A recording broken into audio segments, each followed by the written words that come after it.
Narito naman po ang Feng Shui forecast para sa mga dragon ngayong 2025.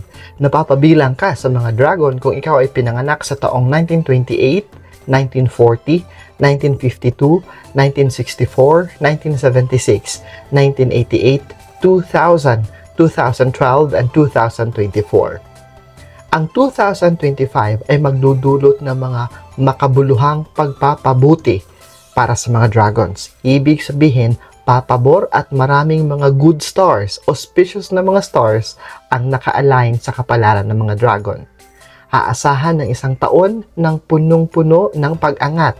Kasama nandito ang promosyon, pagdaragdag ng miyembro ng iyong pamilya o magkakaroon ng bagong miyembro ang iyong pamilya at tagumpay pagdating sa negosyo at pananalapi.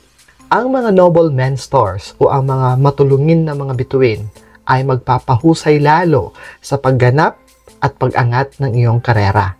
Ang mga single o wala pang asawa ay magkakaroon ng sapat na romantikong opportunity ngayong taong 2025. Habang ang may mga asawa naman, may mga ka-live-in, may mga kapareha na, ay makakatuklas ng mga bagong pamamaraan upang mas kumonekta at mas pagtibayin ang relasyon, lalong-lalo na ang relasyon ng buong pamilya at ng iyong kapareha.